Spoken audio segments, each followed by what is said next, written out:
बिस्मिल्लाहिर्रहमानिर्रहीम। एक मुख्तसर खूबसूरत कहानी। जमील नाम का एक साकी था जो बाज़ारों में मिट्टी का बर्तन लेकर घूमते हुए लोगों को पानी बेचता था। उसके हुस्न अखलाक और साफ़ सुथराई की वजह से तमाम लोग उससे मोहब्बत करते थे। एक दिन बादशाह ने उस बार टेंडर की बात सुनी और अपने वज़ीर से कहा, जाओ और जमील को मेरे पास ले आओ। वज़ीर बाज़ारों में उसे ढूंढता रहा, यहाँ तक कि वो उसे पाकर बादशाह के पास ले आया। बादशाह ने जमील से कहा, आज से तुम्हें इस महल से बाहर कोई काम नहीं होगा। तुम यहाँ मेरे महल में काम करोगे। तुम मेरे मेहमानों को पानी पिलाओगे और मेरे पास बैठकर अपनी मशहूर हरकत सुनाओगे। जमील ने कहा कि सुनना और इताअत आपकी है मेरे आका। जमील अपनी बीवी को खुशखबरी और आने वाली दौलत के बारे में बताते हुए वापस आया। अगले दिन उसने अपने बेहतरीन कपड़े पहने, घड़ा धोया और बादशाह के महल में चला गया। वो दरबार में दाखिल हुआ जो मेहमानों से भरा हुआ था। उनमें पानी तकसीम करने लगा। जब वो फारिग हो जाता तो बादशाह के पास बैठकर उसे मुज़हिका खेज़ कहानियाँ सुनाता और दिन के इख्तिताम पर उसकी कीमत वसूल करता। उसकी मेहनत और अपने घर के लिए रवाना हो जाता। कुछ अरसे तक यही सूरत हाल रही, यहाँ तक कि एक दिन ऐसा आया कि वज़ीर जमील से हसद महसूस करने लगा, क्योंकि वो बादशाह के दिल में जो मकाम रखता था।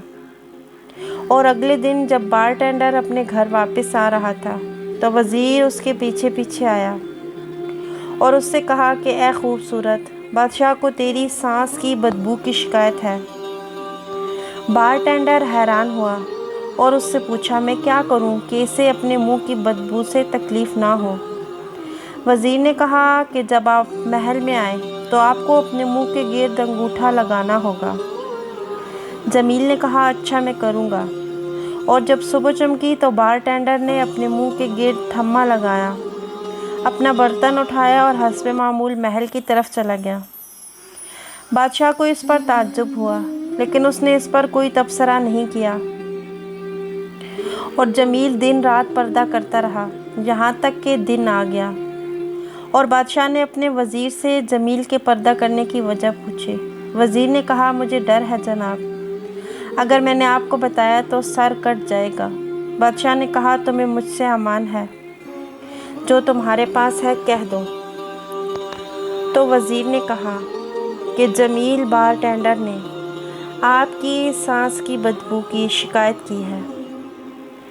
बादशाह परेशान होकर अपनी बीवी के पास गया तो उसने उसे खबर सुनाई। उसने कहा, जो शख्स कल ये कहने को कहेगा वो उसका सर काट देगा और हर उस शख्स के लिए मिसाल बन जाएगा जिसने अपने आप को तुझसे महरूम करने का कहा। उसने इससे कहा और हाँ में राय दी। और कल बादशाह ने जल्लाद को बुलाया और उससे कहा कि जिस शख्स को मैं अपने महल के दरवाज़े से गुलाब के फूलों का गुलदस्ता उठाए हुए देखो तो तुम उसका सर काट देना। उस बार टेंडर ने हमेशा की तरह सुबह के वक्त हाज़िरी दी और पानी तकसीम किया। और जब उसके जाने का वक्त आया तो बादशाह ने उसे तोहफे के तौर पर गुलाब का गुलदस्ता दिया। और जब वो बाहर जा रहा था तो बार टेंडर से मुलाकात हुई। वज़ीर ने उससे कहा, ये गुलाब तुम्हें किसने दिया? जमील ने कहा, बादशाह ने। उसने कहा कि ये मुझे दे दो, मैं इसका तुमसे ज़्यादा मुस्तहिक हूँ। तो बार टेंडर ने वो गुलदस्ता उसे दे दिया और चला गया। और जब वज़ीर बाहर आया तो जल्लाद ने उसे गुलाब का गुलदस्ता उठाए हुए देखा और उसका सर कलम कर दिया। अगले दिन साकी हमेशा की तरह निकाब पोश अपना घड़ा लेकर आया और वहाँ मौजूद लोगों को पानी बांटने लगा। बादशाह उसे देखकर हैरान हुआ, क्योंकि उसे लगता था कि वो मर गया है।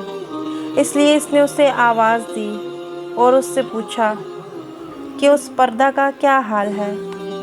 جمیل نے کہا آپ کے وزیر صاحب نے مجھے بتایا کہ آپ میرے منہ کی بدبو کی شکایت کر رہے ہیں۔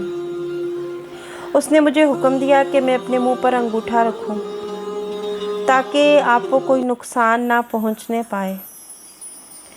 اس نے دوبارہ پوچھا، اور جو گلدستہ میں نے تمہیں دیا تھا؟ جمیل نے کہا کہ مجھ سے وہ گلدستہ وزیر نے لے لیا۔ اس نے کہا کہ میں اس کا تجھ سے زیادہ حقدار ہوں۔ اس کی بات سنی تو بادشاہ نے مسکرا کر کہا، بے شک وہ تم سے زیادہ اس کا حقدار ہے، اور خیر خواہی اور رنجشیں نہیں ملتی ہیں۔